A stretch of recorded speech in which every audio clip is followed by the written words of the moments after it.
everybody, and welcome to Rest and Reason. I'm RP the Red Panda, and today we're going to be doing another game versus game video between El Grande and Axis and Allies. This is another one of my Season 1 videos where I compare area control games to find the best area control game of all time. Let's go ahead and get into what makes these two games similar because they are round 1 games. Well, first off, they're both area control. And that is a small similarity, but for games that are so different like these two, it's basically the main similarity between them. The other main similarity is that they are both classic board games.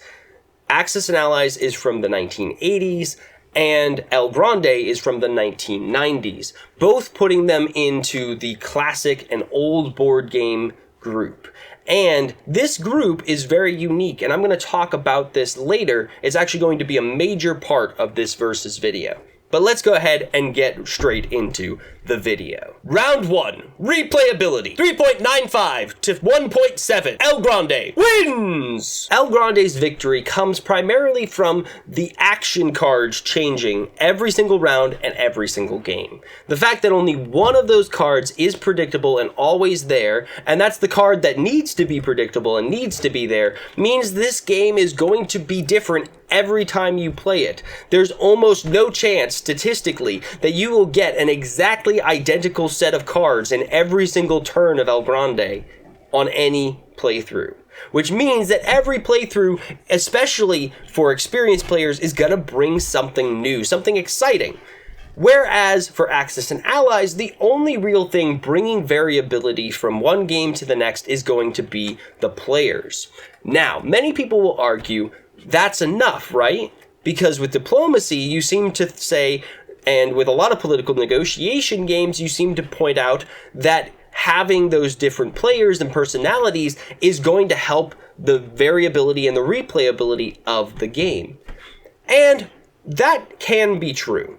But in the case of Axis and Allies, it is not true for two main reasons. First of all, Axis and Allies is such a niche game, it's going to be very difficult for you to find new players to play with. And the players you're going to play with over and over again are more than likely going to learn, do X, Y, Z the first couple turns, or you will lose or have a hard time.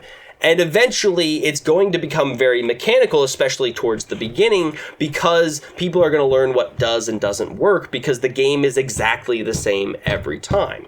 The second thing that makes it not very replayable is the fact that there's no real interaction between the players that lets the players' personalities come out, aside from defensiveness and aggression. Diplomacy highlights the fact that every single time, whatever mood or thing the person comes in wanting, in diplomacy, it's going to make a major effect on everything. Whereas in Axis and Allies, it's really going to determine only whether they're going to be aggressive or defensive. Round 2, Masterability, 5-2. El Grande wins! For El Grande, the game has almost complete masterability. The only variation between games and the only luck is what action cards come up. And that is something that everybody at the table has to deal with equally, with the same cards and the same choice to make. And if a person needs to do something or needs to stop something, they generally can. It will be very rare that you will get so unlucky that something just puts you down and out for the entire game. There's always going to be some choice in El Grande that you as the player can make that would be the best choice. Will you find that out? Maybe not. And that's what makes El Grande so interesting. It's such a good adaptive strategy game that it's actually going to be somewhat difficult, I think, to predict who's going to win each and every round of El Grande. Not because masterability doesn't win or experience doesn't win, but because you have to adapt to what's happening in that game. And maybe you're a master of adapting to this situation, but you're not a master of adapting to that situation. And that's what I love about this game is, at the end of every game of El Grande, I think the person who played the best in that game is going to win.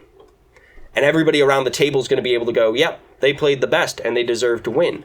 But I think almost every time it's going to be somebody different. In Axis and Allies, you hit the major problem of dice. And yes, Axis and Allies brings in that board that revolutionary board. And many people are going to point out, why does it get a slightly below average score despite bringing in this revolutionary board system to make the dice have some statistics to them? I truly believe that A, you needed a little bit of dice mitigation.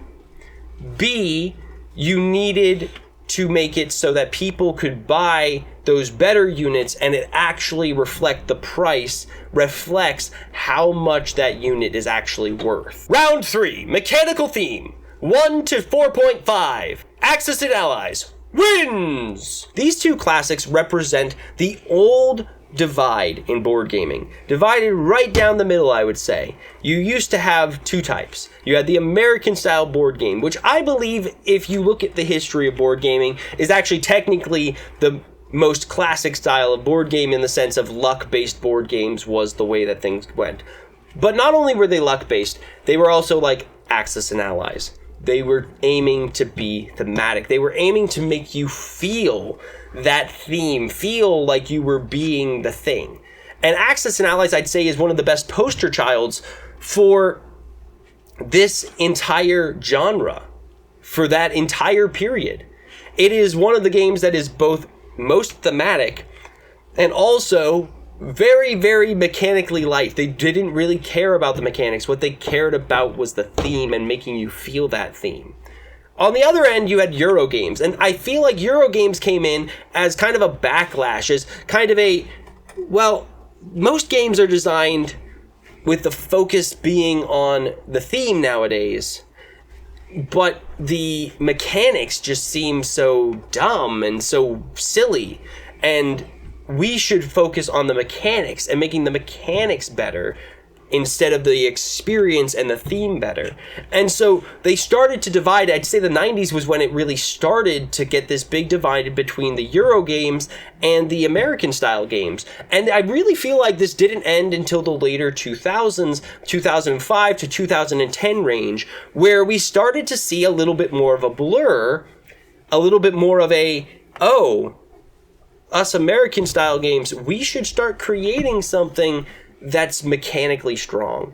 Or games like El Grande, Euro-style games, going, maybe we should make a theme that actually makes sense instead of having it in Spain and you're putting majorities of soldiers and nobody's actually directly fighting each other. Now we've seen the blurring and we're seeing more and more maturity, I believe, from both genres to take and learn from the other one its strength and apply it to board gaming. So with all of that being said, I'd love to hear down in the comments whether you consider yourself more of a Euro gamer or more of an American gamer. I'd also love to hear, are there any people out there like me who love the new style of board gaming where these lines are blurred and they're kind of outdated and sometimes almost impossible to put a game into either of these categories? 3.47 to 3.09. El Grande wins! El Grande gets a 3.47 out of 5, and that gives it a silver recliner. It's a game that I believe that most people are going to be able to walk into, intuitively learn it, and enjoy the game. And I'd highly encourage you to go watch this review of El Grande to see just how unique and special and cool the mechanics in El Grande are. It is a game that I truly believe that people will enjoy, and that if you like area control games really at all, you will want to at the very least try it and probably own it. For Axis and Allies, it got a 3.09 out of 5, and that gives it a bronze recliner.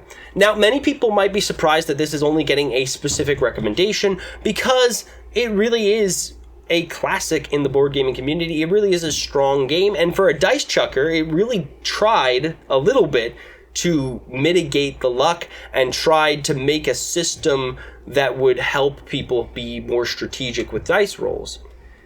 And I think that this experience is going to really be great for some people, especially people who want to, as a group, I believe, play this over and over again and slowly grow in their strategies and grow in how much they enjoy the game and see the nuances and find those little ways around what the other person does most of the time. that's where this game's going to shine. So this game is for a very specific audience, but for that audience, it's going to be fantastic. If you have any questions or comments, please let me know down in the comments section. Especially, I would like to hear, did you like my change up of the style? If you did end up going, you know, I really miss that old style, just let me know so that way I can take that into advisement. Please make sure you hit that subscribe button, hit that notification button, and as always, thank you so much for joining us today on Rest and Reason.